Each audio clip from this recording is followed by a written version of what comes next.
ਜਾਂਦੀ ਹੈ ਕਿ ਤੁਸੀਂ ਸੰਸਦ 'ਚ ਕਿਹੜੇ ਸਵਾਲ ਪੁੱਛਣੇ। ਸਿਰਫ ਡਰ ਹੀ ਹੈ ਇਹਨਾਂ ਨੂੰ, ਵਿਚਾਰਾਂ ਦਾ ਡਰ ਏ ਕਿ ਇਹ ਬੰਦਾ ਜੇ 5 ਮਿੰਟ ਵੀ ਸੰਸਦ ਦੇ ਵਿੱਚ ਬੋਲ ਜਾਵੇ ਨਾ ਤੇ ਫਿਰ 2027 ਦੀ ਜਿਹੜੀ ਤਸਵੀਰ ਆ ਉਹ ਵੱਖਰੀ ਹੋਊ। ਉਹਨਾਂ ਨੇ ਕਿਹਾ ਸੀ ਕਿ ਅਮਿਤ ਸ਼ਾਹ ਵੱਲੋਂ ਜਿਹੜੀਆਂ 12 ਮੰਗਾਂ ਲਿਖ ਕੇ ਦਿੱਤੀਆਂ ਗਈਆਂ ਨੇ ਤੇ ਉਹਨਾਂ ਵੱਲੋਂ ਕਿਹਾ ਗਿਆ ਕਿ 6 ਜਾਂ 8 ਮੰਗਾਂ ਦੇ ਵੀ ਜੇ ਅੰਮ੍ਰਿਤਪਾਲ ਮੰਨਦਾ ਏ ਤੇ ਅਸੀਂ ਉਹਨੂੰ ਬਾਹਰ ਕੱਢ ਦਿੰਦੇ ਆ। ਅੱਛਾ।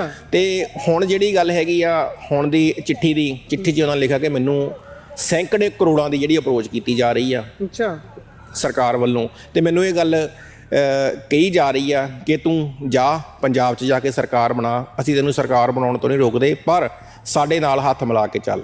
ਤੇ ਜਿਹੜੇ ਸੰਵਿਧਾਨ ਦੀ ਇਹ ਦਹਾਈ ਦਿੰਦੇ ਨੇ ਰੋਜ਼ ਕਿ ਸੰਵਿਧਾਨ ਨੂੰ ਖਤਰਾ ਹੋ ਗਿਆ, ਸਾਡੇ ਦੇਸ਼ ਨੂੰ ਖਤਰਾ ਹੋ ਗਿਆ, ਇਹ ਖਾਲਿਸਤਾਨ ਦੀ ਮੰਗ ਕਰਦੇ ਆ। ਤੇ ਜਦੋਂ ਅਸੀਂ ਸੰਵਿਧਾਨ ਮੁਤਾਬਕ ਹੀ ਚੱਲੇ, ਸੰਵਿਧਾਨ ਮੁਤਾਬਕ ਅਸੀਂ ਫਾਰਮ ਭਰੇ, ਸੰਵਿਧਾਨ ਮੁਤਾਬਕ ਇਲੈਕਸ਼ਨ ਲੜੀ, ਸੰਵਿਧਾਨ ਮੁਤਾਬਕ ਅਸੀਂ ਵੋਟਾਂ ਮੰਗੀਆਂ, ਠੀਕ ਆ, ਤੇ ਸੰਵਿਧਾਨ ਮੁਤਾਬਕ ਹੀ MP ਬਣੇ, ਤੇ ਫਿਰ ਕਿੱਥੇ ਰਹਿ ਗਿਆ? ਕਿਹੜਾ ਲੋਕਤੰਤਰ ਤੁਸੀਂ ਗੱਲ ਕਰਦੇ ਹੋ? ਤੇ ਜਿਹੜੀਆਂ ਬੇਤੁਕੀਆਂ ਗੱਲਾਂ ਪੰਜਾਬ ਦਾ ਮੁੱਖ ਮੰਤਰੀ ਭਗਵੰਤ ਸਿੰਘ ਮਾਨ ਕਰਦਾ ਏ ਜਾਂ ਉਹਦੇ ਆਲਾ ਅਧਿਕਾਰੀ ਕਰਦੇ ਨੇ ਜਾਂ ਸਰਕਾਰੀ ਵਕੀਲ ਕਰਦੇ ਨੇ ਕਿ ਜਦੋਂ ਪੰਜਾਬ 'ਚ ਆਊਗਾ ਤੇ ਪੰਜਾਬ ਦੇ ਪਾਣੀਆਂ ਨੂੰ, ਪੰਜਾਬ ਦੇ ਦਰਿਆਵਾਂ ਨੂੰ ਅੱਗ ਲੱਗ ਜੂਗੀ, ਉਹ ਮੈਨੂੰ ਖਤਰਾ ਏ। ਸਾਡੀ ਲੜਾਈ ਹਥਿਆਰ ਦੀ ਘੱਟ ਤੇ ਵਿਚਾਰ ਦੀ ਜ਼ਿਆਦਾ ਸੀ, ਤੇ ਡਰਦੇ ਵਿਚਾਰ ਤੋਂ ਸੀਗੇ, ਹਥਿਆਰ ਤੋਂ ਨਹੀਂ ਡਰਦੇ ਸੀਗੇ। ਇੱਥੇ ਬਹੁਤ ਸਾਰੇ ਮੁੰਡੇ ਜਿਹਨੂੰ ਅੱਜ ਇੱਕ ਸਾਡੀ ਪੀੜ੍ਹੀ ਜਿਹੜੀ ਖੜਕੂ ਕਹਿ ਕੇ ਮਾਰ ਦਿੱਤੀ ਗਈ, ਅੱਜ ਇੱਕ ਦੂਸਰੀ ਪੀੜ੍ਹੀ ਨੂੰ ਗੈਂਗਸਟਰ ਕਿਹਾ ਜਾ ਰਿਹਾ ਹੈ। ਗੈਂਗਸਟਰ ਕੀ ਹੈ? ਤੁਸੀਂ ਪਿਛਲੇ ਦਿਨੀ ਬਹੁਤ ਸਾਰੇ ਗੈਂਗਸਟਰਾਂ ਦੀਆਂ ਇੰਟਰਵਿਊ ਵੀ ਸੁਣੀਆਂ ਹੋਣੀਆਂ ਜਿਹੜੇ ਕਹਿ ਰਹੇ ਕਿ ਸਾਡੇ ਨਾਲ ਜ਼ੁਲਮ ਹੋਇਆ ਹੈ। ਉਸ ਮਾਂ ਨੇ 1000 ਰੁਪਈਆ ਕੀ ਕਰਨਾ ਜਿਹਦਾ ਪੁੱਤ ਲੱਖਾਂ ਰੁਪਈਆਂ ਦਾ ਚਿੱਟਾ ਪੀ ਜਾਂਦਾ, ਘਰ ਦੇ ਭਾਂਡੇ ਤੱਕ ਵੇਚ ਜਾਂਦਾ, ਮਾਂ ਦੀਆਂ ਵਾਲੀਆਂ ਤੱਕ ਵੇਚ ਜਾਂਦਾ, ਲਾ ਕੇ ਮਾਂ ਦੇ ਜਿਹੜੇ ਹੈਗੇ ਆ ਸਮਾਨ ਤੱਕ ਜਿਹੜਾ ਹੈਗਾ ਵਾ ਮਾਂ ਨੂੰ ਕੁੱਟਮਾਰ ਕਰਦਾ ਵਾ। ਸਤਿ ਸ਼੍ਰੀ ਅਕਾਲ। ਪੰਜਾਬੀ ਰੇਡੀਓ ਤੇ ਪੰਜਾਬੀ TV USA ਇਸ ਸਮੇਂ ਤੁਸੀਂ ਵੇਖ ਰਹੇ ਹੋ।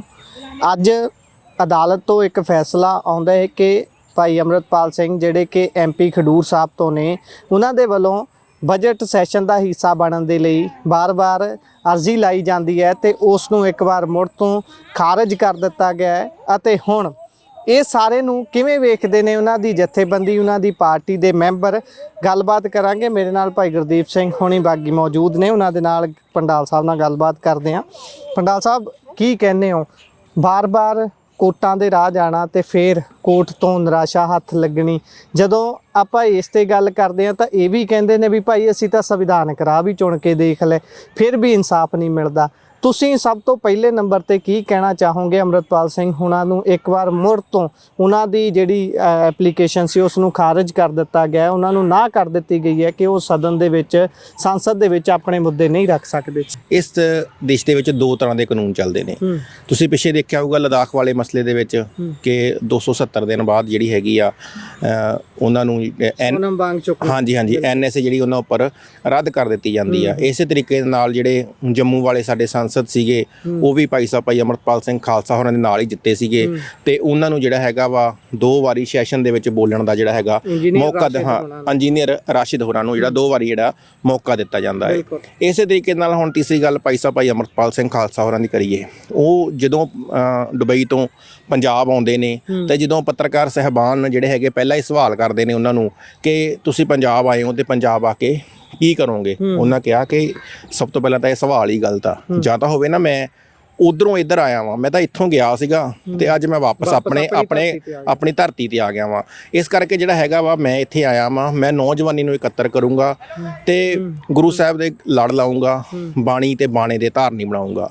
ਤੇ ਜਿੰਨੀਆਂ ਵੀ ਗੱਲਾਂ ਉਹਨਾਂ ਨੇ ਕੀਤੀਆਂ, ਚਾਹੇ ਉਹ ਖਾਲਸਾ ਵਹੀਰ ਚਲਾਉਣ ਦੀ ਗੱਲ ਸੀਗੀ, ਅੰਮ੍ਰਿਤਪਾਨ ਕਰਵਾਉਣ ਦੀ ਗੱਲ ਸੀਗੀ, ਅਨੰਦਪੁਰ ਸਾਹਿਬ ਵੱਲ ਮੂੰਹ ਤੇ ਦਿੱਲੀ ਵੱਲ ਪਿੱਠ ਕਰਨ ਦੀ ਗੱਲ ਸੀਗੀ, ਉਹ ਕਿਤੇ ਨਾ ਕਿਤੇ ਸਰਕਾਰਾਂ ਨੂੰ ਪਿੰਚ ਕੀਤੀਆਂ, ਸਰਕਾਰਾਂ ਨੂੰ ਉਹ ਗੱਲਾਂ ਚੁਭੀਆਂ। ਇਸ ਕਰਕੇ ਸਰਕਾਰਾਂ ਵੱਲੋਂ ਜਿਹੜਾ ਸੀਗਾ ਉਹਨਾਂ ਦੇ ਉੱਪਰ NSA ਲਾ ਕੇ ਜਿਹੜਾ ਡਿਬਰੂਗੜ੍ਹ ਅਸਾਮ ਦੀਆਂ ਜੇਲ੍ਹਾਂ ਦੇ ਵਿੱਚ ਸੁੱਟਿਆ ਗਿਆ। ਹੁਣ NSA ਦੀ ਗੱਲ ਕਰੀਏ ਕਿ ਬਾਕੀ ਸਟੇਟਾਂ ਦੇ ਵਿੱਚ NSA 1 ਸਾਲ ਦੀ ਹੈ ਤੇ ਪੰਜਾਬ ਦੇ ਵਿੱਚ NSA ਡਿਟੇਨ ਕਰਨ ਦਾ ਜਿਹੜਾ ਤਰੀਕਾ ਹੈ ਉਹ 2 ਸਾਲ ਦਾ ਹੈ। ਇਸ ਕਰਕੇ ਜਿਹੜਾ ਸੀਗਾ ਭਾਈ ਅੰਮ੍ਰਿਤਪਾਲ ਸਿੰਘ ਖਾਲਸਾ ਨੂੰ ਸੰਵਿਧਾਨ ਤੋਂ ਬਾਹਰ ਜਾ ਕੇ ਜਾਂ ਕਾਨੂੰਨ ਤੋਂ ਵੀ ਉੱਪਰ ਜਾ ਕੇ ਬਾਹਰ ਜਾ ਕੇ ਉਹਨਾਂ ਦੇ ਉੱਪਰ ਤੀਸਰੀ ਵਾਰੀ NSA ਲਾਈ ਗਈ ਤੇ ਲਗਾਤਾਰ 3 ਸਾਲ ਅਪ੍ਰੈਲ ਦੇ ਵਿੱਚ ਹੋ ਜਾਣੇ ਨੇ। ਤੇ ਬਾਰ-ਬਾਰ ਅਸੀਂ ਸੰਵਿਧਾਨਕ ਤੌਰ ਤੇ ਭਾਈ ਅੰਮ੍ਰਿਤਪਾਲ ਸਿੰਘ ਖਾਲਸਾ ਹੋਰਾਂ ਨੇ 4 ਲੱਖ ਵੋਟ ਉਹਨਾਂ ਨੂੰ ਪਈ ਤੇ 2 ਲੱਖ ਦੇ ਮਾਰਜਨ ਦੇ ਨਾਲ ਉਹ ਜਿੱਤੇ।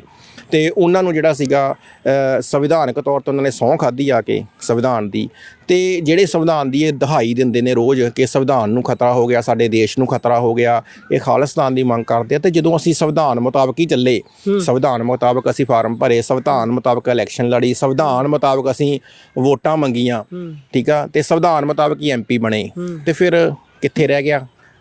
ਕਿਹੜਾ ਲੋਕਤੰਤਰ ਦੀ ਤੁਸੀਂ ਗੱਲ ਕਰਦੇ ਹੋ? ਇਸੇ ਤਰੀਕੇ ਨਾਲ ਜਦੋਂ ਅਸੀਂ ਸੰਵਿਧਾਨਕ ਰਾਹ ਅਪਣਾਉਂਦੇ ਹੋਏ ਕੋਰਟਾਂ ਦਾ, ਜਿਹਨੂੰ ਅਸੀਂ ਅਖੀਰ ਨੂੰ ਅਸੀਂ ਆਪਣੇ ਆਪਸ ਵਿੱਚ ਵੀ ਜਦੋਂ ਗੱਲਾਂ ਕਰਦੇ ਹਾਂ ਕਹਿ ਦਿੰਦੇ ਕਿ ਕੋਈ ਗੱਲ ਨਹੀਂ, ਤੈਨੂੰ ਕੋਰਟ 'ਚ ਦੇਖਾਂਗੇ, ਤੇ ਅਸੀਂ ਜਦੋਂ ਹੁਣ ਕੋਰਟਾਂ ਵੱਲ ਨੂੰ ਰੁਖ ਕੀਤਾ ਤੇ ਫਿਰ ਸਾਨੂੰ ਇਹ ਹੁਣ ਇਹ ਲੱਗਦਾ ਹੈ ਤੇ ਮਹਿਸੂਸ ਵੀ ਹੁੰਦਾ ਹੈ ਕਿ ਕਿਤੇ ਨਾ ਕਿਤੇ ਜਿਹੜੀਆਂ ਕੋਰਟਾਂ ਨੇ ਇਹ ਵੀ ਉਹਨਾਂ ਦੇ ਅੰਡਰ 'ਚ ਹੀ ਕੰਮ ਕਰਦੀਆਂ ਨੇ, ਸਰਕਾਰਾਂ ਦੇ ਅੰਡਰ 'ਚ ਹੀ ਕੰਮ ਕਰਦੀਆਂ ਨੇ। ਕਿਉਂਕਿ ਤੁਸੀਂ ਪਿਛਲੇ ਦਿਨ ਜਿਹੜੀ ਅਸੀਂ ਕਾਨਫਰੰਸ ਕੀਤੀ ਸੀ ਉਹਦੇ ਵਿੱਚ ਭਾਈ ਸਾਹਿਬ ਭਾਈ ਅੰਮ੍ਰਿਤਪਾਲ ਸਿੰਘ ਖਾਲਸਾ ਹੋਰਾਂ ਦੀ ਇੱਕ ਚਿੱਠੀ ਵੀ ਪੜ੍ਹ ਕੇ ਸੁਣਾਈ ਗਈ ਸੀ। ਉਸ ਚਿੱਠੀ ਵਿੱਚ ਵੀ ਭਾਈ ਸਾਹਿਬ ਹੋਰਾਂ ਨੇ ਜ਼ਿਕਰ ਕੀਤਾ ਸੀ ਕਿ ਮੇਰੇ ਤੱਕ ਇਹਨਾਂ ਦੀਆਂ ਏਜੰਸੀਆਂ, ਦਿੱਲੀ ਦੀਆਂ ਏਜੰਸੀਆਂ ਜਿਹੜੀਆਂ ਅਪਰੋਚ ਕਰ ਰਹੀਆਂ ਨੇ। ਕੀ ਅਪਰੋਚ ਕਰ ਰਹੀਆਂ ਨੇ? ਮੈਂ ਇਹੀ ਸਵਾਲ ਕਰਨਾ ਸੀ। ਆਪਾਂ ਪਹਿਲਾਂ ਵੀ ਅਕਸਰ ਗੱਲ ਸੁਣਦੇ ਹਾਂ ਵੀ ਭਾਈ ਸਮਝੌਤੇ ਦੀ ਗੱਲ ਹੈ ਸਾਰੀ, ਜਿਹੜਾ ਸਮਝੌਤਾ ਕਰ ਲੈਂਦਾ ਉਹ ਤਰ ਜਾਂਦਾ, ਤੇ ਜਿਹੜਾ ਨਹੀਂ ਸਮਝੌਤਾ ਕਰਦਾ ਉਹਦੇ ਨਾਲ ਫਿਰ ਉਹ ਮਾਨਾਈਆਂ ਕਰਦੇ ਨੇ। ਜੇਕਰ ਇਸ ਦੇ ਵਿੱਚ ਤਰਕ ਹੈ, ਸੱਚ ਹੈ, ਤਾਂ ਕੀ ਗੱਲ ਹੋ ਰਹੀ ਹੈ? ਕੀ ਕਿਹਾ ਜਾ ਰਿਹਾ? ਕਿਹਨਾਂ ਸ਼ਰਤਾਂ ਦੇ ਉੱਪਰ ਬਾਹਰ ਆਉਣ ਦੀ ਇਜਾਜ਼ਤ ਦੇਣ ਦੀ ਗੱਲ ਹੋ ਰਹੀ ਹੈ? ਦੇਖੋ, ਕੁਛ ਮਹੀਨੇ ਪਹਿਲਾਂ ਸਾਡੇ ਬਹੁਤ ਹੀ ਸਤਿਕਾਰਯੋਗ ਪੱਤਰਕਾਰ ਵੀਰ ਮਿੰਟੂ ਗੁਰਸਰੀਆ ਜੀ, ਉਹਨਾਂ ਦੀ ਵੀ ਇੱਕ ਮੈਂ ਸੁਣੀ ਸੀਗੀ ਨਿਊਜ਼। ਉਹਨਾਂ ਨੇ ਕਿਹਾ ਸੀ ਕਿ ਅਮਿਤ ਸ਼ਾਹ ਵੱਲੋਂ ਜਿਹੜੀਆਂ 12 ਮੰਗਾਂ ਲਿਖ ਕੇ ਦਿੱਤੀਆਂ ਗਈਆਂ ਨੇ ਤੇ ਉਹਨਾਂ ਵੱਲੋਂ ਕਿਹਾ ਗਿਆ ਕਿ 6 ਜਾਂ 8 ਮੰਗਾਂ ਤੇ ਵੀ ਜੇ ਅੰਮ੍ਰਿਤਪਾਲ ਮੰਨਦਾ ਏ ਤੇ ਅਸੀਂ ਉਹਨੂੰ ਬਾਹਰ ਕੱਢ ਦਿੰਨੇ ਆ। ਅੱਛਾ। ਤੇ ਹੁਣ ਜਿਹੜੀ ਗੱਲ ਹੈਗੀ ਆ ਹੁਣ ਦੀ ਚਿੱਠੀ 'ਚ ਉਹਨਾਂ ਲਿਖਿਆ ਕਿ ਮੈਨੂੰ ਸੈਂਕੜੇ ਕਰੋੜਾਂ ਦੀ ਜਿਹੜੀ ਅਪਰੋਚ ਕੀਤੀ ਜਾ ਰਹੀ ਆ ਅੱਛਾ ਸਰਕਾਰ ਵੱਲੋਂ, ਤੇ ਮੈਨੂੰ ਇਹ ਗੱਲ ਕਹੀ ਜਾ ਰਹੀ ਆ ਕਿ ਤੂੰ ਜਾ ਪੰਜਾਬ 'ਚ ਜਾ ਕੇ ਸਰਕਾਰ ਬਣਾ, ਅਸੀਂ ਤੈਨੂੰ ਸਰਕਾਰ ਬਣਾਉਣ ਤੋਂ ਨਹੀਂ ਰੋਕਦੇ, ਪਰ ਸਾਡੇ ਨਾਲ ਹੱਥ ਮਿਲਾ ਕੇ ਚੱਲ। ਪਰੰਤੂ ਭਾਈ ਸਾਹਿਬ ਭਾਈ ਅੰਮ੍ਰਿਤਪਾਲ ਸਿੰਘ ਖਾਲਸਾ ਹੋਣੀ ਜੋ ਪੰਜਾਬੀਅਤ ਦੀ ਗੱਲ ਕਰਦੇ ਸੀ, ਊੜੇ ਤੇ ਜੂੜੇ ਦੀ ਗੱਲ ਕਰਦੇ ਸੀ, ਬਾਣੀ ਤੇ ਬਾਣੇ ਦੀ ਗੱਲ ਕਰਦੇ ਸੀ, ਉਹਨਾਂ ਨੇ ਕਿਹਾ ਕਿ ਨਹੀਂ, ਜੇ ਸਿਧਾਂਤਾਂ ਨਾਲ ਸਮਝੌਤਾ ਕਰਨਾ ਹੈ ਫਿਰ ਨਹੀਂ, ਸਿਧਾਂਤਾਂ ਨਾਲ ਸਮਝੌਤਾ ਕਰਕੇ ਅਸੀਂ ਹੈਗਾ ਵਾ ਲੋਕਾਂ ਨੂੰ ਗੁੰਮਰਾਹ ਕਰਕੇ, ਨੌਜਵਾਨੀ ਨੂੰ ਗੁੰਮਰਾਹ ਕਰਕੇ ਸਰਕਾਰ ਨਹੀਂ ਬਣਾਉਣੀ। ਅਸੀਂ ਆਪਣੇ ਸਿਧਾਂਤ ਦੇ ਉੱਪਰ ਕਾਇਮ ਆ। ਜੇ ਅੱਜ ਆਪਣੇ ਸਿਧਾਂਤਾਂ ਦੇ ਕਾਇਮ ਆ ਤੇ ਤਾਈਓ ਡਿਬਰੂਗੜ੍ਹ ਅਸਾਮ ਦੇ ਵਿੱਚ ਬੈਠੇ ਨੇ। ਤੇ ਜਿੱਥੇ ਸਰਕਾਰ, ਕਿਉਂਕਿ ਬਾਰ-ਬਾਰ ਕੋਰਟਾਂ ਦੇ ਮੈਂ ਪਹਿਲਾਂ ਜ਼ਿਕਰ ਕਰ ਰਿਹਾ ਸੀ ਕਿ ਕੋਰਟ ਦੀ, ਜਦੋਂ ਅਸੀਂ ਕੋਰਟ ਦੇ ਵਿੱਚ ਕੋਰਟ ਦਾ ਰੁੱਖ ਕਰਦੇ ਹਾਂ ਤੇ ਕੋਰਟ ਕਿਤੇ ਨਾ ਕਿਤੇ ਦੁਬਾਰਾ ਫਿਰ ਜਿਹੜੀ ਸਰਕਾਰ ਦੇ ਪਾਲੇ ਦੇ ਵਿੱਚ ਜਿਹੜੀ ਗੇਂਦ ਸਿੱਟ ਦਿੰਦੀ ਹੈ ਕਿ ਤੁਸੀਂ ਦੱਸੋ NSA ਕਿਉਂ ਲਾਈ। ਤੇ ਜਿਹੜੀਆਂ ਬੇਤੁਕੀਆਂ ਗੱਲਾਂ ਪੰਜਾਬ ਦਾ ਮੁੱਖ ਮੰਤਰੀ ਭਗਵੰਤ ਸਿੰਘ ਮਾਨ ਕਰਦਾ ਏ ਜਾਂ ਉਹਦੇ ਆਲਾ ਅਧਿਕਾਰੀ ਕਰਦੇ ਨੇ ਜਾਂ ਸਰਕਾਰੀ ਵਕੀਲ ਕਰਦੇ ਨੇ ਕਿ ਜਦੋਂ ਪੰਜਾਬ 'ਚ ਆਊਗਾ ਤੇ ਪੰਜਾਬ ਦੇ ਪਾਣੀਆਂ ਨੂੰ, ਪੰਜਾਬ ਦੇ ਦਰਿਆਵਾਂ ਨੂੰ ਅੱਗ ਲੱਗ ਜੂਗੀ, ਉਹ ਸਭ ਮੈਨੂੰ ਖਤਰਾ ਏ। 1100 ਬੰਦਾ ਪੁਲਿਸ ਦਾ ਲੈ ਕੇ, 1100 ਬੰਦਾ ਸਿਕਿਉਰਿਟੀ ਦਾ ਲੈ ਕੇ, ਤੇ ਪੂਰੇ ਦਾ ਪੂਰਾ ਪਰਿਵਾਰ ਇੰਨੀ ਸਿਕਿਉਰਿਟੀ ਲੈ ਕੇ ਹਜੇ ਵੀ ਕਹਿ ਰਿਹਾ ਕਿ ਮੈਨੂੰ ਖਤਰਾ ਏ। ਫਿਰ ਖਤਰਾ ਉਹਨੂੰ ਹੈ ਕਿ ਜੇ ਅੱਜ ਇੱਥੇ ਗੋਲੀ ਚੱਲ ਰਹੀ ਹੈ ਹਮੇਸ਼ਾ, ਫਿਰ ਕੀ ਕਹਿੰਦੇ ਪੰਜਾਬ ਦਾ ਮਾਹੌਲ ਖ਼ਰਾਬ ਹੋ ਜਾਊਗਾ। ਤੇ ਹੁਣ ਪੰਜਾਬ ਦਾ ਮਾਹੌਲ ਠੀਕ ਹੈ, ਰੂਟੀਨ ਦੇ ਵਿੱਚ ਗੋਲੀਆਂ ਚੱਲ ਰਹੀਆਂ ਨੇ, ਫਰੌਤੀਆਂ ਮੰਗੀਆਂ ਜਾ ਰਹੀਆਂ ਨੇ। ਸਾਡੇ 3 ਦਿਨ ਪਹਿਲਾਂ ਕਪੂਰਥਲੇ 2 ਕਰੋੜ ਦੀ ਫਰੌਤੀ ਦੀ ਕਾਲ ਆਈ ਆ। ਤੁਸੀਂ ਦੇਖੋ ਬਾਰਡਰ ਏਰੀਆ 'ਚ ਕੀ ਕੁਛ ਹੋ ਰਿਹਾ ਵਾ, ਉਹ ਪੁਲਿਸ ਵਾਲੇ ਮਰੇ ਆ ਜਾਂ ਉਹ ਫੇਕ ਐਨਕਾਊਂਟਰਾਂ ਦੀ ਗੱਲ ਚੱਲ ਰਹੀ ਆ, ਨੌਜਵਾਨਾਂ ਦੇ ਪਰਚੇ ਕੀਤੇ ਜਾ ਰਹੇ ਆ। ਨਿਤ ਦਿਨ ਕਿਸੇ ਦਾ ਕੋਈ ਬਿਜ਼ਨਸ ਚੱਲਦਾ ਹੈ, ਕਿਸੇ ਦਾ ਕੋਈ ਮੈਡੀਕਲ ਸਟੋਰ ਚੱਲਦਾ ਹੈ, ਕਿਸੇ ਦਾ ਕੋਈ ਵੀ ਬਿਜ਼ਨਸ ਚੱਲਦਾ ਹੈ, ਤੇ ਕਿਤੇ ਨਾ ਕਿਤੇ ਜਿਹੜਾ ਹੈਗਾ ਵਾ ਨਾਲ ਦੀ ਨਾਲ ਨੂੰ ਫਰੌਤੀ ਦੀ ਕਾਲ ਆ ਜਾਂਦੀ ਹੈ। ਅੱਛਾ, ਮੈਂ ਇੱਥੇ ਇਹ ਸਵਾਲ ਕਰਦਾ ਸੀ ਵੀ ਤੁਸੀਂ ਗੱਲ ਕੀਤੀ ਇਸ ਤੋਂ ਪਹਿਲਾਂ ਇੰਜੀਨੀਅਰ ਰਾਸ਼ਿਦ ਹੋਣਾ ਦੀ, ਸੋਨਮ ਵਾਂਗਚੁਕ ਹੋਣਾ ਦੀ। ਜਦੋਂ ਸੋਨਮ ਵਾਂਗਚੁਕ ਨੂੰ ਬਾਹਰ ਕੱਢਿਆ ਗਿਆ ਜੇਲ੍ਹ ਤੋਂ, ਉਸ ਸਮੇਂ ਸਵਾਲ ਇਹ ਉੱਠਿਆ ਕਿ ਅੰਮ੍ਰਿਤਪਾਲ ਸਿੰਘ ਨੂੰ ਕਿਉਂ ਨਹੀਂ, ਤਾਂ ਉਸ ਲਈ ਇਹ ਗੱਲ ਆਈ ਕਿ ਭਾਈ ਅੰਮ੍ਰਿਤਪਾਲ ਸਿੰਘ ਨੇ ਹਥਿਆਰ ਦਾ ਰਾਹ ਚੁਣਿਆ, ਅੰਮ੍ਰਿਤਪਾਲ ਸਿੰਘ ਨੇ ਹਿੰਸਾ ਦਾ ਰਾਹ ਚੁਣਿਆ। ਇਹਨੂੰ ਤੁਸੀਂ ਕਿੰਨਾ ਕੁ ਤਰਕ ਸੰਗਤ ਮੰਨਦੇ ਹੋ ਇਸ ਗੱਲ ਨੂੰ ਵੀ ਅੰਮ੍ਰਿਤਪਾਲ ਸਿੰਘ ਦਾ ਰਾਹ ਜਿਹੜਾ ਸੀ ਉਹ ਨੈਤਿਕ ਨਹੀਂ ਸੀ? ਉਹ ਅੰਮ੍ਰਿਤਪਾਲ ਸਿੰਘ ਹਥਿਆਰ ਦੀ ਗੱਲ ਕਰਦਾ ਸੀ, ਅੰਮ੍ਰਿਤਪਾਲ ਸਿੰਘ ਦੇਸ਼ ਨੂੰ ਤੋੜਨ ਦੀ ਗੱਲ ਕਰਦਾ ਸੀ। ਇਲਜ਼ਾਮ ਤਾਂ ਸੋਨਮ ਵਾਂਗਚੁਕ ਤੇ ਵੀ ਇਹੀ ਲਾਉਂਦੇ ਨੇ ਵੀ ਚੀਨ ਦਾ ਕਹਿਣ ਦਾ ਭਾਵ ਵੀ ਜਸੂਸ ਹੈ, ਚੀਨ ਦੇ ਲਈ ਕੰਮ ਕਰ ਰਿਹਾ ਹੈ। ਤਾਂ ਫਿਰ ਇਹ ਵਿਤਕਰਾ, ਇਹ ਗੱਲ ਜਿਹੜੀ ਚੱਲਦੀ ਹੈ, ਇਹਨੂੰ ਕਿਵੇਂ ਦੇਖਦੇ ਹੋ? ਸਾਡੀ ਲੜਾਈ ਹਥਿਆਰ ਦੀ ਘੱਟ ਤੇ ਵਿਚਾਰ ਦੀ ਜ਼ਿਆਦਾ ਸੀ, ਤੇ ਡਰਦੇ ਵਿਚਾਰ ਤੋਂ ਸੀਗੇ, ਹਥਿਆਰ ਤੋਂ ਨਹੀਂ ਡਰਦੇ ਸੀਗੇ। ਜਿੰਨੇ ਵੀ ਮੁੰਡੇ ਉਹਨਾਂ ਦੇ ਨਾਲ ਤੁਰੇ ਸੀਗੇ, ਚਾਹੇ ਤੁਸੀਂ ਪੁਰਾਣਾ ਰਿਕਾਰਡ ਚੱਕ ਕੇ ਦੇਖ ਲਓ, ਚਾਹੇ ਅੱਜ ਵੀ ਸਾਡੇ ਕੋਲ ਫੋਟੋ ਵੀਡੀਓ ਸਾਰੀਆਂ ਪਈਆਂ ਨੇ, ਇੱਕ ਵੀ ਮੁੰਡਾ, ਹੁਣ ਮੰਨ ਲਓ ਮੇਰੇ ਕੋਲ ਕੋਈ ਲਾਇਸੈਂਸੀ ਹਥਿਆਰ ਆ, ਮੈਂ ਤੁਹਾਡੇ ਨਾਲ ਤੁਰਿਆ ਫਿਰਦਾ, ਇਹਦਾ ਮਤਲਬ ਤੁਸੀਂ ਕੋਈ ਅੱਤਵਾਦੀ ਹੋ ਗਏ? ਜਾਂ ਤੁਹਾਡਾ ਮੇਰੇ ਕੋਲ ਲਾਇਸੈਂਸ ਆ, ਮੈਨੂੰ ਗਵਰਨਮੈਂਟ ਨੇ ਪਰਮਿਸ਼ਨ ਦਿੱਤੀ ਆ। ਜਿੰਨੇ ਵੀ ਉੱਥੇ ਆਪਣੀ ਸਿਕਿਉਰਿਟੀ ਵਾਸਤੇ ਜਾਂ ਸੈਲਫ ਡਿਫੈਂਸ ਵਾਸਤੇ ਜਿੰਨੇ ਵੀ ਹਥਿਆਰ ਸੀਗੇ ਉਹ ਸਾਰੇ ਲਾਇਸੈਂਸੀ ਹਥਿਆਰ ਸੀਗੇ।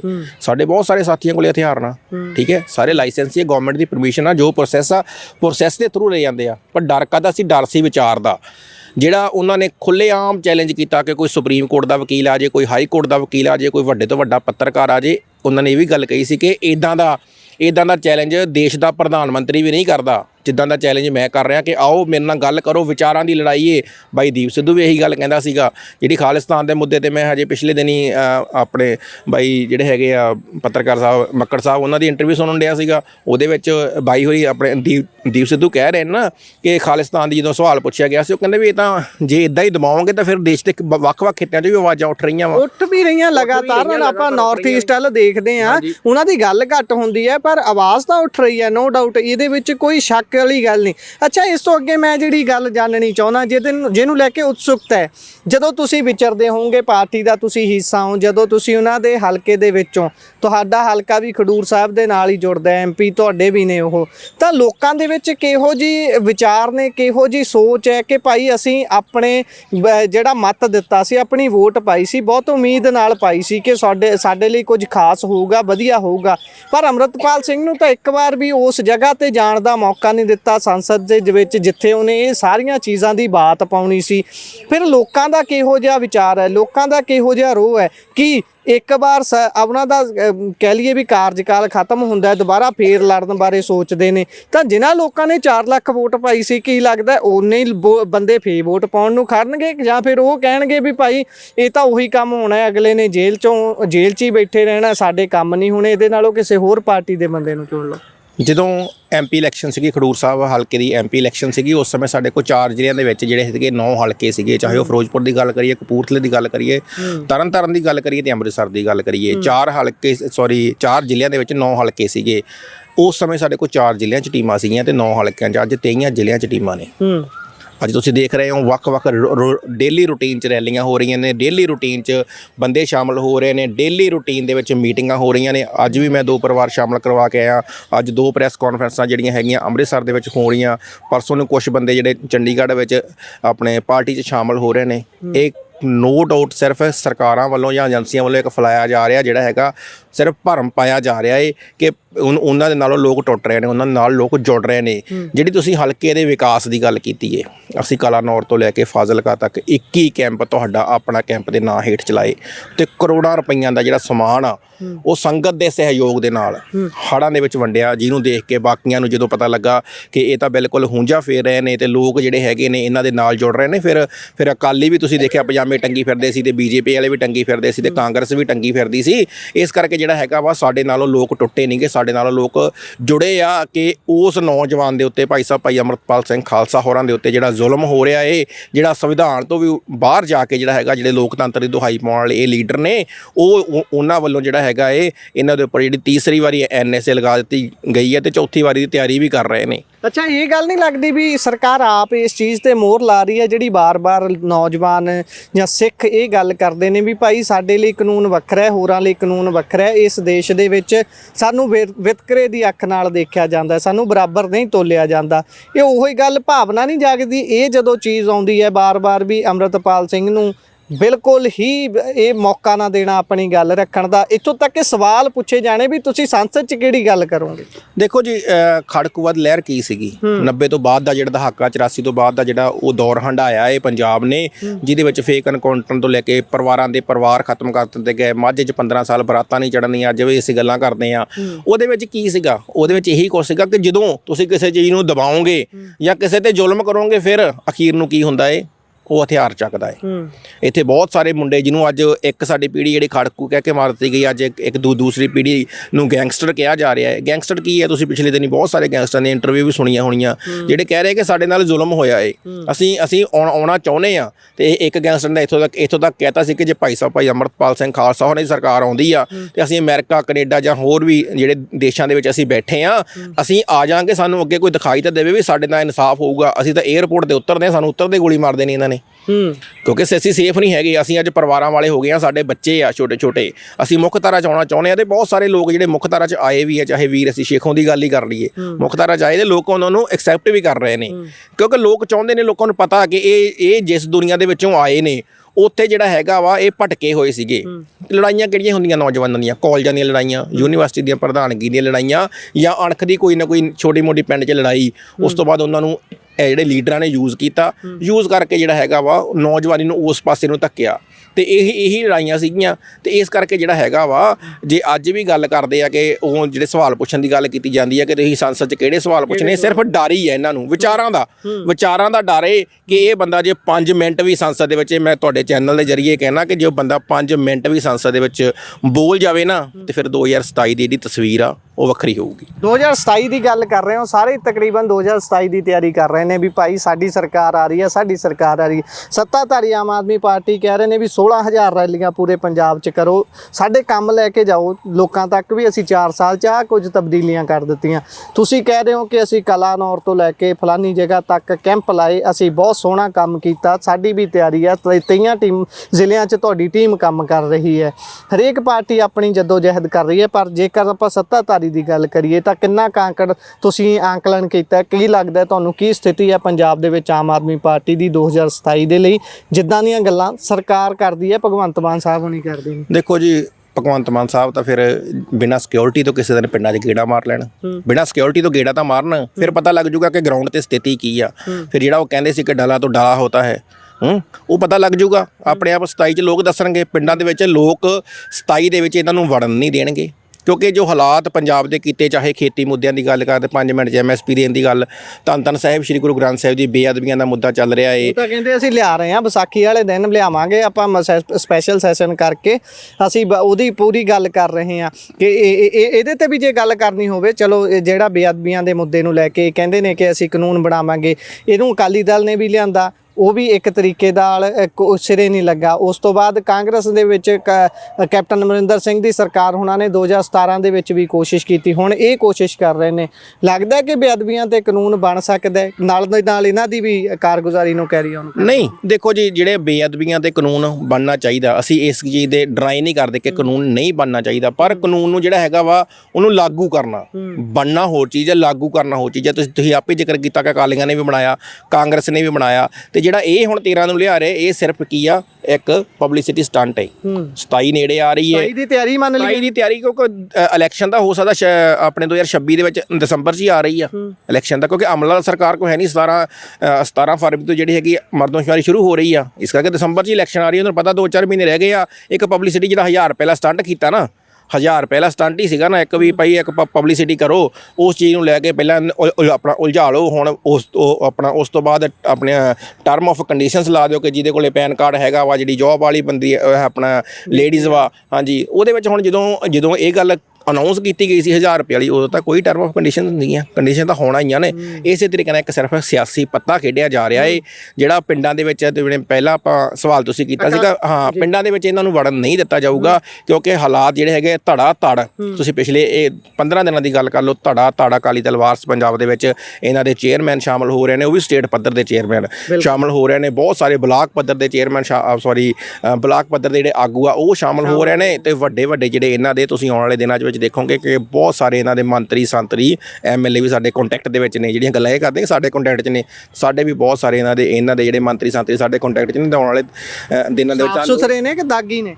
ਦੇਖੋ, ਜਿਹੜੇ ਲੋਕ ਪੰਜਾਬ ਦਾ ਦਰਦ ਰੱਖਦੇ ਨੇ, ਨਹੀਂ ਬਹੁਤੇ ਦਾਗੀ ਵੀ ਨੇ, ਇਹ ਵੀ ਪਹਿਲਾਂ ਇਹੀ ਕਹਿੰਦੇ ਸੀ ਵੀ ਸਾਡੀ ਬਹੁਤ ਇਮਾਨਦਾਰ ਸਰਕਾਰ ਹੈ, ਅਸੀਂ ਇਮਾਨਦਾਰ ਬੰਦੇ ਲੈਨੇ ਆ, ਬਾਅਦ ਦੇ ਵਿੱਚ ਕੋਈ ਦਾਗੀ ਨਹੀਂ ਛੱਡਿਆ, ਕੋਈ ਸਲਾਬਿਆ ਨਹੀਂ ਛੱਡਿਆ, ਸਾਰੇ ਲੈ। ਅਕਾਲੀ ਦਲ ਵਾਰਸ ਪੰਜਾਬ ਦੇ ਜੀ, ਇਹਦੇ ਵਿੱਚ ਇਹ ਖਾਸੀਅਤ ਵੀ ਆ ਕਿ ਪਹਿਲਾਂ ਸਕਰੀਨਿੰਗ ਹੁੰਦੀ ਆ, ਉਹਦਾ ਬੈਕਗ੍ਰਾਉਂਡ ਵੀ ਚੈੱਕ ਕੀਤਾ ਜਾਂਦਾ ਵਾ।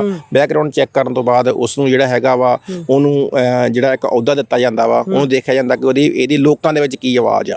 ਪਹਿਲਾਂ ਜਿਹੜਾ ਹੈਗਾ ਵਿਊ ਆ ਉਹ ਲੋਕਾਂ ਕੋਲ ਲੈ ਜਾਂਦੇ ਨੇ, ਪਹਿਲਾਂ ਸਰਵੇ ਕੀਤਾ ਜਾਂਦਾ ਹੈ ਹਲਕੇ ਦਾ, ਤੇ ਅਸੀਂ ਖੁਦ ਪਿਛਲੇ ਦਿਨੀ ਅਸੀਂ ਭਲਾਥ ਹਲਕੇ ਦੇ ਵਿੱਚ ਵੀ ਕੁਝ ਆਗੂ ਸ਼ਾਮਲ ਕਰਵਾਏ ਸੀਗੇ, ਕਪੂਰਥਲੇ ਸ਼ਾਮਲ ਕਰਵਾਏ। ਪਹਿਲਾਂ 10 ਦਿਨ ਉਹਨਾਂ ਦਾ ਸਰਵੇ ਕੀਤਾ ਗਿਆ ਕਿ ਲੋਕਾਂ ਕੋਲ ਪੁੱਛਗਿੱਛ ਕੀਤੀ ਗਈ ਕਿ ਇਹਨਾਂ ਬਾਰੇ ਤੁਹਾਡੇ ਕੀ ਵਿਚਾਰ ਨੇ। ਜੇ ਲੋਕ ਕਹਿੰਦੇ ਨੇ ਕਿ ਹਾਂਜੀ ਇਹ ਆਗੂ ਜਿਹੜਾ ਹੈਗਾ ਵਾ ਇਹ ਉੱਥੇ ਘੁੱਟਣ ਮਹਿਸੂਸ ਕਰ ਰਿਹਾ, ਪਰ ਇਹਦੇ ਅੰਦਰ ਪੰਜਾਬ ਦਾ ਦਰਦ ਹੈਗਾ, ਪੰਥ ਦਾ ਦਰਦ ਹੈਗਾ, ਇਹ ਜਿਹੜਾ ਹੈਗਾ ਲੋਕਾਂ ਦੀ ਗੱਲ ਕਰ ਰਿਹਾ ਵਾ, ਪਰ ਇਹਨੂੰ ਕੰਮ ਕਰਨ ਨਹੀਂ ਦਿੱਤਾ ਜਾ ਰਿਹਾ। ਹੁਣ ਬਹੁਤ ਸਾਰੇ ਰਿਟਾਇਰ ਜਿਹੜੇ ਪੁਲਿਸ ਮੁਲਾਜ਼ਮ ਵੀ ਸਾਡੇ 'ਚ ਸ਼ਾਮਲ ਹੋ ਰਹੇ ਨੇ, SSP ਰੈਂਕ ਦੇ, SP ਰੈਂਕ ਦੇ, DSP ਰੈਂਕ ਦੇ ਜਿਹੜੇ ਹੈਗੇ ਅਧਿਕਾਰੀ, ਮੈਂ ਤੁਹਾਨੂੰ ਨਾਂ ਵੀ ਲੈ ਸਕਦਾ ਉਹਨਾਂ ਦੇ, ਠੀਕ ਆ, ਉਹ ਸ਼ਾਮਲ ਹੋ ਰਹੇ ਨੇ। ਪਰ ਇਹ ਥੋੜੀ ਹੈ ਕਿ ਉਹਨਾਂ ਦਾ ਉਸ ਸਮੇਂ ਉਹ ਆਪਣੀ ਜੌਬ ਦੇ ਉੱਪਰ ਸੀਗੇ, ਪਰ ਉਹਨਾਂ ਨੇ ਕੋਈ ਨਜਾਇਜ਼ ਕੰਮ ਨਹੀਂ ਕੀਤਾ। ਸਾਰੇ ਮਾੜੇ ਨਹੀਂ ਹੁੰਦੇ। ਆਖਰੀ ਸਵਾਲ ਹੈ ਮੇਰਾ, ਇਸ ਤੋਂ ਬਾਅਦ ਆਪਾਂ ਵਾਈਂਡ ਅਪ ਕਰਾਂਗੇ। ਅਕਾਲੀ ਦਲ 2027 ਦੇ ਵਿੱਚ ਕਈ ਦੇਖਣ ਨੂੰ ਮਿਲਣੀਆਂ ਨੇ, ਅਕਾਲੀ ਦਲ ਬਾਦਲ, ਅਕਾਲੀ ਦਲ ਪੁਨਰ ਸਰਜੀਤ, ਅਕਾਲੀ ਦਲ ਵਾਰਿਸ ਪੰਜਾਬ ਦੇ, ਹੋ ਸਕਦਾ ਮੈਂ 1-2 ਨਾਮ ਹੋਰ ਅਕਾਲੀ ਦਲਾਂ ਦੇ ਭੁੱਲ ਰਿਹਾ ਹੋਵਾਂ, ਪਰ ਅਕਾਲੀ ਦਲ ਅੰਮ੍ਰਿਤਸਰ, ਇੰਨੀਆਂ ਅਕਾਲੀ ਦਲ ਪਹਿਲੀ ਵਾਰੀ ਹੋਊਗਾ ਮੈਦਾਨ ਦੇ ਵਿੱਚ, ਸ਼ਾਇਦ ਹੋਣਗੀਆਂ। ਤੁਹਾਨੂੰ ਕੀ ਲੱਗਦਾ ਵੀ ਤੁਹਾਡਾ ਕਿਹੜੇ ਅਕਾਲੀ ਦਲ ਨਾਲ ਮੁਕਾਬਲਾ ਹੋਊਗਾ? ਨਹੀਂ, ਮੁਕਾਬਲਾ ਸਾਡਾ ਕਿਸੇ ਨਾਲ ਨਹੀਂਗਾ। ਅਸੀਂ ਲੋਕਾਂ ਦੀ ਆਵਾਜ਼, ਲੋਕ ਮੁੱਦਿਆਂ ਦੀ। ਮੈਂ ਇਹ ਸਵਾਲ ਇਸ ਕਰਕੇ ਕੀਤਾ ਕਿਉਂਕਿ ਅੱਜ ਕੱਲ ਸੁਖਬੀਰ ਬਾਦਲ ਹੋਣੀ ਧੜਾ ਧੜ ਰੈਲੀਆਂ ਕਰ ਰਹੇ ਨੇ, ਕਹਿੰਦੇ ਵੀ ਸਾਡੇ ਰੱਜ ਕੇ ਨੱਠ ਕੇ ਇਕੱਠ ਹੁੰਦਾ ਹੈ, ਹਰੇਕ ਰੈਲੀ ਦੇ ਵਿੱਚ ਠਾਠਾਂ ਮਾਰਦਾ ਇਕੱਠ ਹੈ। ਉਹ ਤਸਵੀਰਾਂ ਸਾਂਝੀਆਂ ਕਰਦੇ ਨੇ ਵੀ ਭਾਈ 27 ਦੇ ਵਿੱਚ ਡਾਇਨਾਸੌਰ ਤੇ ਬਾਦਲ ਆਏ ਖੜੇ ਨੇ। ਦੇਖੋ ਜੀ, ਇਹ ਤਾਂ ਤੁਹਾਨੂੰ ਵੀ ਪਤਾ ਹੈ ਕਿ ਡਾਇਨਾਸੌਰ ਜਿਹੜੀ ਲੱਖਾਂ ਸਾਲ ਪਹਿਲਾਂ ਜਿਹੜੀ ਪ੍ਰਜਾਤੀ ਖਤਮ ਹੋ ਚੁੱਕੀ ਆ, ਤੇ ਜਿਹੜੀ ਹੈਗੀ ਆ ਬਾਦਲਾਂ ਵਾਲੀ ਪ੍ਰਜਾਤੀ ਆ, ਇਹ ਵੀ ਜਿਹੜੀ ਹੈਗੀ ਆ 17 ਤੋਂ ਬਾਅਦ ਖਤਮ ਹੋ ਚੁੱਕੀ ਆ। ਨਾ ਡਾਇਨਾਸੌਰ ਹੀ ਆਉਣੇ ਆ ਤੇ ਨਾ ਇਹੀ ਪ੍ਰਜਾਤੀ ਜਿਹੜੀ ਬਾਦਲ ਨਾਲ ਹੀ ਆਉਣੀ ਆ, ਕਿਉਂਕਿ ਅਕਾਲੀ ਦਲ ਸਨਮਾਨਿਤ ਪਾਰਟੀ ਆ। 1920 ਦੇ ਵਿੱਚ ਉਹਦਾ ਇਤਿਹਾਸ ਹੈ, ਇੱਕ ਲਹੂ ਡੋਲ ਕੇ ਅਸੀਂ ਸਾਡੇ ਪੁਰਖਿਆਂ ਨੇ ਉਹ ਬਣਾਈ ਸੀਗੀ। ਪਰ ਅਕਾਲੀ ਦਲ ਜਿਹੜਾ ਹੈਗਾ ਵਾ ਉਹਨੂੰ ਹੋਰ ਹੀ ਰੂਪ ਰੇਖਾ ਦੇ ਦਿੱਤੀ ਗਈ ਤੇ ਇੱਕ ਪਰਿਵਾਰਵਾਦ ਉਹਦੇ ਵਿੱਚ ਆਇਆ। ਜਿਹੜੇ ਅਕਾਲੀ ਦਲ, ਤੁਸੀਂ ਦੂਸਰੇ ਸਾਰੇ ਅਕਾਲੀ ਦਲਾਂ ਦੀ ਗੱਲ ਕੀਤੀ, ਅਸੀਂ ਮੁੱਦਿਆਂ ਦੀ ਲੜਾਈ ਲੜਾਂਗੇ। ਅਸੀਂ ਇਹ ਨਹੀਂ ਕਹਿੰਦੇ ਕਿ ਆਟਾ ਦਾਲ ਸਕੀਮ ਲੈ ਕੇ ਆਵਾਂਗੇ। ਅਸੀਂ ਅਕਾਲੀ ਦਲ ਦੇ ਨਾਲ ਜੁੜ ਵੀ ਜਾਵੇ, ਹੋਰ ਅਕਾਲੀ ਦਲ ਇਕੱਠੇ ਵੀ ਹੋ ਜਾਣ। ਦੇਖੋ, ਅਸੀਂ ਤਾਂ ਪਲੇਟਫਾਰਮ ਦੀ ਗੱਲ ਕਰ ਰਹੇ ਹਾਂ ਕਿ ਇੱਕ ਪਲੇਟਫਾਰਮ ਤੇ ਆਓ ਸਿੱਖਾਂ ਦੇ ਮੁੱਦੇ ਚੱਕੀਏ, ਆਓ ਪੰਜਾਬੀਆਂ ਦੇ ਮੁੱਦੇ ਚੱਕੀਏ, ਪੰਜਾਬ ਦੇ ਮੁੱਦੇ ਚੱਕੀਏ। ਸਾਨੂੰ ਇਹਨਾਂ ਮਸਲਿਆਂ 'ਚ ਉਲਝਾਇਆ ਗਿਆ ਕਿ ਤੁਹਾਨੂੰ 1000 ਰੁਪਈਆ ਦੇ ਦਾਂਗੇ। ਉਸ ਮਾਂ ਨੇ 1000 ਰੁਪਈਆ ਕੀ ਕਰਨਾ ਜਿਹਦਾ ਪੁੱਤ ਲੱਖਾਂ ਰੁਪਈਆਂ ਦਾ ਚਿੱਟਾ ਪੀ ਜਾਂਦਾ, ਘਰ ਦੇ ਭਾਂਡੇ ਤੱਕ ਵੇਚ ਜਾਂਦਾ, ਮਾਂ ਦੀਆਂ ਵਾਲੀਆਂ ਤੱਕ ਵੇਚ ਜਾਂਦਾ, ਲਾ ਕੇ ਮਾਂ ਦੇ ਜਿਹੜੇ ਹੈਗੇ ਆ ਸਮਾਨ ਤੱਕ ਜਿਹੜਾ ਹੈਗਾ ਵਾ ਮਾਂ ਨੂੰ ਕੁੱਟਮਾਰ ਕਰਦਾ ਵਾ। ਉਸ ਮਾਂ ਨੇ 1000 ਰੁਪਈਆ ਕੀ ਕਰਨਾ? ਪੰਜਾਬ ਦੇ ਘਰਾਂ ਦੇ ਵਿੱਚ ਅੱਗ ਲੱਗੀ ਪਈ ਆ, ਸ਼ਮਸ਼ਾਨ ਘਾਟਾਂ ਦੇ ਵਿੱਚ ਜਗ੍ਹਾ ਨਹੀਂ ਮਿਲ ਰਹੀ ਪੁੱਤਾਂ ਨੂੰ। ਉਸ ਮਾਂ ਪਿਓ ਦਾ ਕੀ ਹਾਲਾਤ ਹੋਊਗਾ ਜਿਹੜਾ ਆਪਣੇ ਪੁੱਤ ਨੂੰ ਮੋਢਾ ਦੇ ਰਿਹਾ ਏ? ਉਹਦਾ ਕੀ ਹਾਲਾਤ ਹੋਊਗਾ ਜਿਹੜਾ ਚਿੱਟਾ ਵਾ, ਨਸ਼ਾ? ਮੈਂ ਆਉਣ ਵਾਲੇ ਦਿਨਾਂ 'ਚ ਖੁਲਾਸੇ ਵੀ ਕਰਾਂਗੇ ਕਿ ਸਾਡੇ ਲਾਗੇ ਹਮੀਰਾ ਪਲਾ ਹਲਕੇ ਦੇ ਵਿੱਚ ਸ਼ਰੇਆਮ ਜਲੰਧਰ ਤੱਕ ਦੇ ਲੋਕ, ਆਦਮਪੁਰ ਤੱਕ ਦੇ ਲੋਕ ਰੋਜ਼ਾਨਾ ਸਵੇਰੇ ਸ਼ਾਮ ਲੈਣਾ ਲੱਗੀਆਂ ਹੁੰਦੀਆਂ ਚਿੱਟਾ ਲੈਣ ਵਾਲੀਆਂ, ਚਿੱਟਾ ਲੈਣ ਆਉਂਦੇ ਆ ਲੋਕ। ਬਹੁਤ ਸਾਰੇ ਜਿਹੜੇ ਕਪੂਰਥਲੇ ਦੇ ਪਿੰਡ, ਲੱਖੋਂ ਪੰਜਾਬ ਦੇ ਪਿੰਡ ਤੁਸੀਂ ਦੇਖੋਗੇ, ਰੋਜ਼ ਤੁਸੀਂ ਸੋਸ਼ਲ ਮੀਡੀਆ 'ਤੇ ਦੇਖਦੇ ਹੋ। ਜਿਹੜਾ ਇਹ ਯੁੱਧ ਨਸ਼ਿਆਂ ਵਿਰੁੱਧ ਅਰਬਾਂ ਰੁਪਈਆ ਖਰਚਿਆ ਗਿਆ, ਉਹ ਕਿਸ ਤਰੀਕੇ ਨਾਲ ਖਾਣ ਦਾ ਇੱਕ ਧੰਦਾ ਬਣਾਇਆ ਗਿਆ ਸੀਗਾ। ਦਿੱਲੀ ਵਾਲੇ ਜਿਹੜੇ ਸੀਗੇ, ਇਹਨਾਂ ਨੇ ਟੋਪੀ ਵਾਲੇ ਨੇ ਜਿਹੜਾ ਬਣਾਇਆ ਸੀਗਾ ਪੰਜਾਬ ਨੂੰ ਇੱਕ ਸਿਰਫ ਸ਼ਾਮ ਲਾਟੀ ਸਮਝਿਆ ਹੁੰਦਾ ਵੀ ਜਿਹੜਾ ਮਰਜ਼ੀ ਆ ਜਾਵੇ ਇੱਥੇ। ਸੋ ਅਸੀਂ ਮੁੱਦੇ ਲੈ ਕੇ ਜਾਵਾਂਗੇ ਲੋਕਾਂ 'ਚ। ਅਸੀਂ ਮੁਕਾਬਲੇ ਦੀ ਗੱਲ ਨਹੀਂ ਕਰ ਰਹੇ, ਅਸੀਂ ਮੁੱਦਿਆਂ ਦੀ ਗੱਲ ਕਰਾਂਗੇ। ਮੁੱਦਿਆਂ ਦੇ ਉੱਤੇ ਸਿਆਸਤ ਹੋਊਗੀ ਤੇ ਮੁੱਦਿਆਂ ਦੇ ਉੱਤੇ ਹੀ ਇਲੈਕਸ਼ਨ ਲੜੀ ਜਾਊਗੀ। ਬਹੁਤ ਬਹੁਤ ਧੰਨਵਾਦ। ਸ਼ੁਕਰੀਆ।